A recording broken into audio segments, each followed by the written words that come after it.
ORIANA is a classic cruise ship. She is big, she is fast, and if you want one like her, you'll have to spend a good £200 million. She is the modern face of traditional cruising at its best. She was built for the British, the first cruise ship in history of which that could be said. It's something which shows immediately in the quality of service and design. The number of public rooms, 17, and their restrained luxury have been specifically planned to satisfy the requirements of British passengers. Each room is subtly different, so everyone soon finds their favourite. But come aboard and see for yourself on a deck-by-deck tour. We enter where the passengers enter on Deck 5, in the garden court. There the reception desk is both oracle and bank, a source of information and foreign currency. Above, the atrium soars through a curvaceous layer cake of shapes. A waterfall tumbles the full 4-deck height, a first on any ship. Up to Deck 6, Elora Deck, for some shopping and sustenance, not to mention some gourmet meals. The ship's 2 main restaurants are here. Queen's Court is a convenient sitting area in the 2nd level of the atrium. The Knightsbridge Boutique stocks clothes, chiefly casual wear, and cameras, all tax-free of course, while the Emporium is ORIANA's corner shop for all those holiday necessities. The Peninsula Restaurant, light and fresh, is the smaller of the two, although it has the biggest work of art on board, a 16-metre-long oil painting. The Oriental, finished in darker wood, overlooks the ship's wake. In both restaurants, there's waiter service at breakfast, lunch and dinner, and whether you choose to eat early or late, the style is just the same. The menus are identical too. Imaginatively prepared and exquisitely presented, there are always some old favourites to choose from, as well as some new dishes to try. 6 courses too to tempt you at dinner time.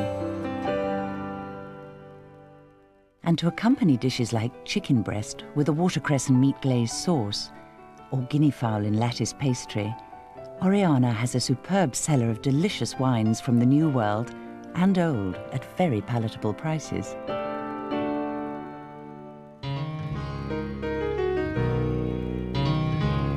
If a ship can be said to have a West End, the promenade deck is ORIANA's. Her main centres of entertainment are here. The show lounge, disco and theatre, as well as the Lord's Tavern and the casino.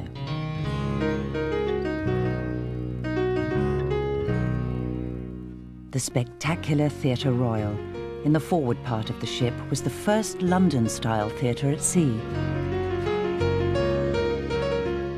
No auditorium, certainly none that move around the world, provides such a perfect atmosphere for any performance on stage, be it musical, straight play or glittering variety show. Leading off the Royal Court is the upper level of the Knightsbridge Boutique, which has its own spiral staircase and some smart lines in fashion, fragrances, jewellery and other tax-free items. Excursions on land, taken from the ports of call, can be booked on board with the helpful staff at the tours office. Arthur Anderson was a founder of P&O, and the lounge named after him is effectively ORIANA's signature room. Evocative of a drawing room in a London club, bars don't come much more elegant. The Monte Carlo Club lives up to its Riviera name. Blackjack, poker and roulette are played under oak-panelled walls. Harlequins has the unmistakable ambiance of an intimate night spot. Dance classes are held during the day, discos and late-night revues after dark. The ship's photographers are on hand to take your picture at every event on the cruise. Great souvenirs. In Jackpot, Lady Luck is lurking in some 50 slot machines, waiting to reward those whose numbers come up. The Lord's Tavern is more a cricket club room than pub, and with bats and cricket pictures decorating the walls and red leather lining the bar, you could almost be in the Lord's stand which inspired it. Moving aft, we've reached the Pacific Lounge, the main show lounge. It's used for lectures, classes and conferences by day, cabaret and dancing by night.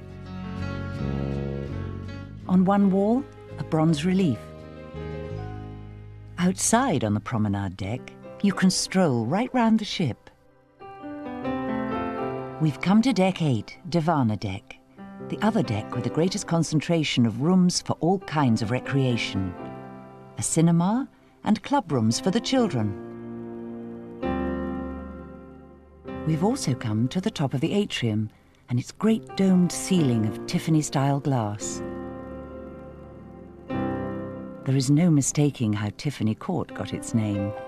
Soothed by the sound of the waterfall and one of Oriana's grand pianos, it's ideal for a pre-meal drink.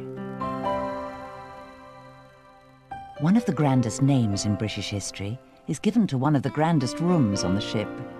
The Curzon Room, named after a Viceroy of India, is perhaps Oriana's most civilized sanctuary.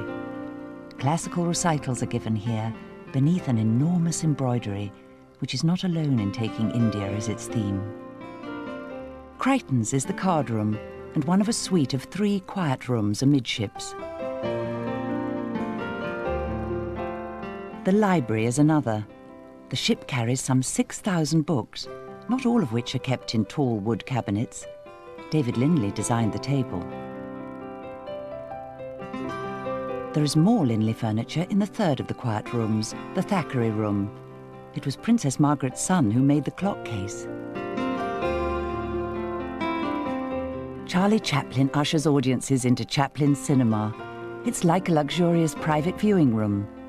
Besides movies, it's also a lecture theatre. Children have their own territory in the ship. Peter Pan's, for 2 to 9-year-olds, has a daily programme of parties, games and competitions. Outside, there's a paddling pool. Parents who want a relaxed evening to themselves can leave really little ones in the night nursery until 2 in the morning. Teenagers have their own club room, decibels, in which to let off steam. Right under the stern rail is the terrace pool, and next to it, yet another jacuzzi. On this deck, the splash bar serves drinks for all the family. In the jacuzzi too, if you like. Let's look now at the range of Oriana's cabins. The least expensive cabin is an inside twin. This one can convert to a 4. An inside twin can be made up with a king-size bed. An outside twin is the same as the previous cabin except for the picture window.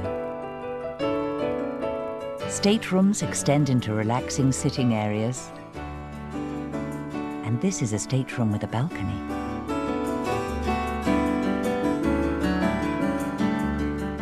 Many suites have curtains to divide the bedroom from the lounge area and features like jacuzzis, videos and balconies. Finally, at the top of the range, one of the 8 spacious suites.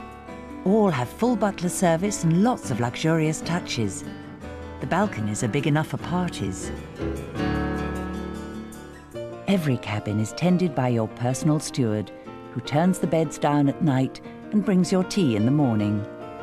All have ensuite facilities, phones, fridges, televisions and safes. For all her tradition, Oriana is one of the most technically advanced ships at sea. The electronic bridge, way ahead of its time, is manned by British officers and captains like all P&O cruise ships. Something else for which Oriana is famous is the amount of open deck, more than 2 acres, perfectly exemplified on Lido Deck, Deck 12. At the forward end, the Oasis is the lavish fitness and beauty spa. For relaxation, there are jacuzzis and saunas. In the beauty salon, you can have a total makeover or a straightforward cut and blow dry. In addition, there is a big selection of other treatments, including facials, massages, aromatherapy, and hydrotherapy. In the gym, the personal fitness director can recommend a tailor-made program of exercise. The Alfresco Pizzeria is open daily. It's a new feature, added since Oriana was built. As well as fresh-baked pizza, try a cappuccino too. The Riviera pool is one of Oriana's sun traps. Jacuzzi users and sunbathers are served from the Riviera bar. Just aft, the crystal pool was the biggest ever put into a ship. The conservatory is the informal buffet restaurant. As light as a greenhouse, it's a popular alternative to the dining rooms for breakfast and lunch. Themed dinners, like the much looked-forward-to Indian nights, are held here. The conservatory leads aft onto an apron of open deck where there is another bar, the terrace bar. No one needs go thirsty on Oriana. And in the conservatory, there's always an extravagant choice of dishes, hot and cold. And so to the very top of the ship, Deck 13, Sun Deck. Taking every advantage of its lofty position above the bridge, the Crow's Nest Bar's big sloping windows command sweeping views, while behind the bar is one of Oriana's ancestors. A cocktail pianist plays before dinner.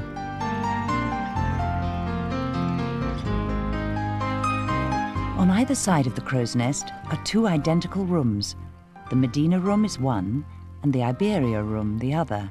They're ideal for private parties and receptions.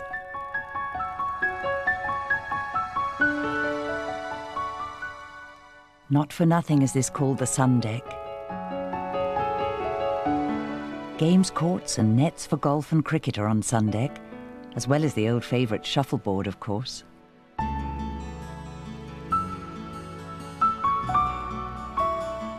However modern a ship, however splendid, it's its people who make it. People who care. People who command. People whose pleasure it is to serve, whose profession is hospitality. It's they who put the fizz into Oriana's glass and the sparkle into your holiday.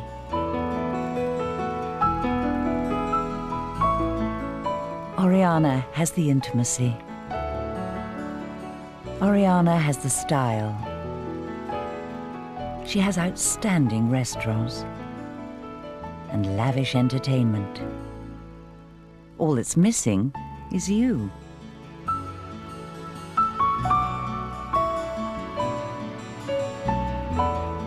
This is cruising as you always imagined it would be, amid luxury unaccustomed in holidays on land. You could be here in the sumptuousness of Oriana, or aboard her sisters in the P&O Cruises fleet. Intimate little Victoria, the liner which thinks she's a yacht. The superliner Arcadia, one of the friendliest ships on the seas. And stylish Aurora, the latest addition to the fleet, which combines British sophistication with international chic. Each has her own personality, but each is on course to continue P&O's long tradition of quality and to provide holidays steeped in the exhilarating freedom of the sea.